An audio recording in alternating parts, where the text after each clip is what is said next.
여러분, 하나님은 번제, 소제, 화목제, 속건제, 또 그렇게 속제제, 이렇게 5가지의 제사의 규례를 이 제사장들에게 말씀하신 다음에 그 제사를 수종드는 제사장을 세우는 일에 대해서 말씀하십니다. 그래서 오늘 말씀은 제사장의 이임식이다, 그렇게 말할 수 있습니다.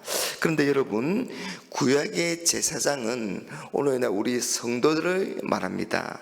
베드로전서 2장 9절 말씀에 그러나 너희는 택하신 족속이요 왕같은 제사장들이요 거룩한 나라요 그의 소유가 된 백성이니 이는 너희를 어두운 데서 불러내어서 그의 기이한 빛에 들어가게 하신 이의 아름다운 덕을 선포하게 하려 하심이라, 그렇게 말씀합니다. 우리 성도는 하나님과 믿지 않는 세상 사이에서 이 제사장 역할을 감당하도록 그렇게 부름을 받았습니다. 이는 너희를 어두운 데서 불러내어 그의 기이한 빛에 들어가게 하신 이의 아름다운 덕을 선포하게 하려 하심이라. 하나님의 구원의 은혜를 세상에 널리 전하는 것이 하나님이 우리를 부르신 그런 목적인 것입니다. 자, 그러면 이 제사장의 이임식의 순서와 절차를 한번 살펴보겠습니다. 1절과 2절에 보니까 여호와께서 모세에게 말씀하여 이르시되 너는 아론과 그의 아들들과 함께 그 의복과 간유와 속죄제의 수송아지와 순양 2마리와 무교병 1 강주리를 가지고, 여러분, 먼저 이임식 준비를 해야 합니다.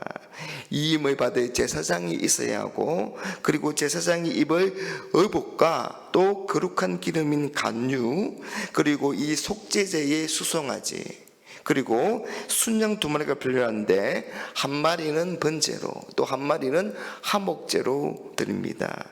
그리고 소제를 위한 무교병 1 강주리가 필요하다, 그렇게 말하고 있습니다.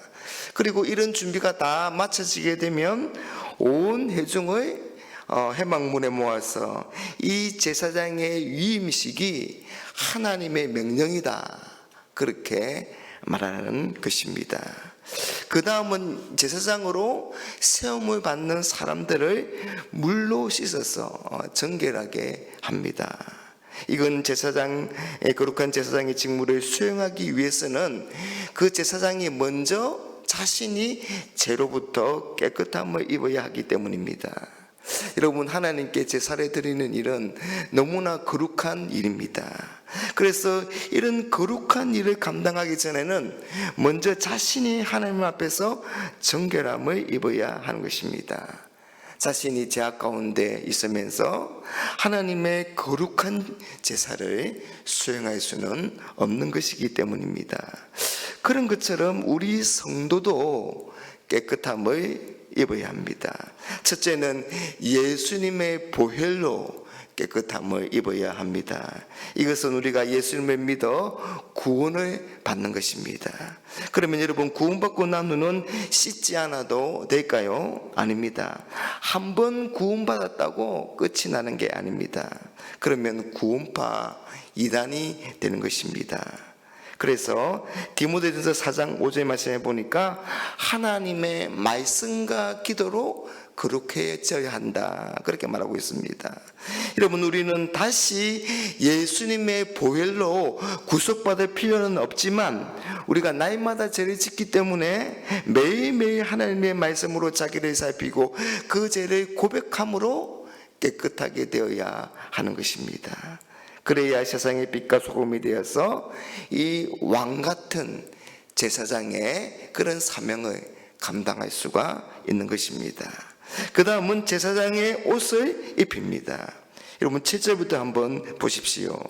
아론에게 속옷을 입히며 떼를 띄우고 겉옷을 입히며 에봇을 걸쳐 입히고 에봇에 장식대를 띄우고 에봇을 몸에 메고 흉패를 붙이고 흉패에 우림과 둔빔을 넣고 그의 머리에 관을 씌우고 그 관 위 전면에 금패를 붙이니 곧 거룩한 관이라. 여러분, 의사들이 입는 그 가운이나 경찰들의 제복, 그리고 이 군복들은 그 옷을 입는 사람들이 무슨 일을 하는가를 보여주고 또 그 사람이 누군가를 그렇게 보여주는 그런 옷이 됩니다. 여러분, 제사장의 옷도 그렇습니다. 제사장의 옷은 백성들의 죄를 가지고 하나님께 나아가는 그런 거룩한 일을 하는 제사장이라는 것을 우리에게 보여주는 것입니다.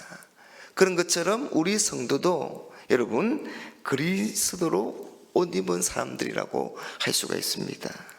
여러분, 우리가 그리스도로 옷을 입었다는 것은 우리가 그리스도께 속한 사람들이고 그리스도를 위해서 살아가는 그런 사람들이라는 것을 보여주는 것입니다.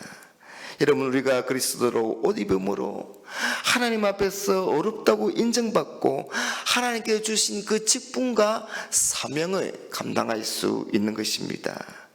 그리스도로 옷 입은 우리는 왕같은 제사장으로서 이 세상과 사람들을 우리의 마음에 품고 그들을 위해서 기도하고 그들을 하나님께 나아가도록 하기 위해서 우리는 살아야 하는 것입니다.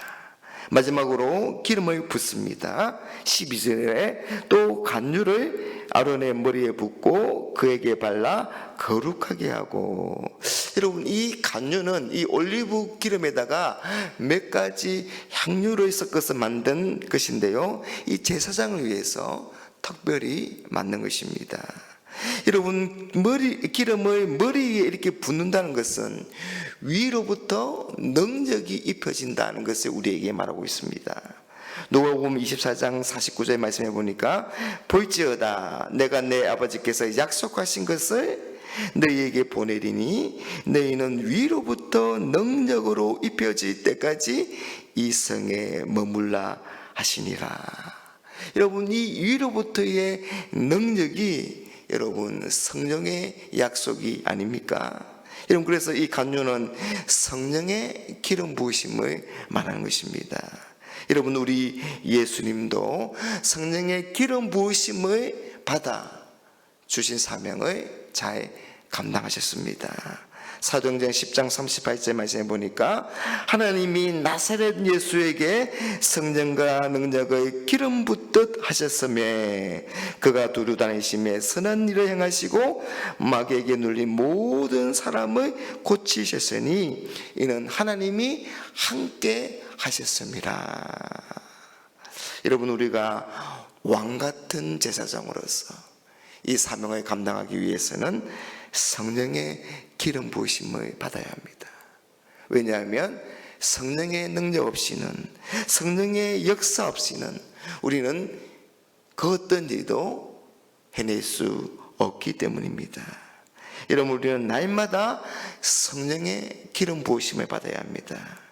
그렇기 위해서는 우리가 깨끗한 마음에 하나님의 뜻을 이루기 위해서 그런 성령의 능력을 사모하고 간구해야 합니다.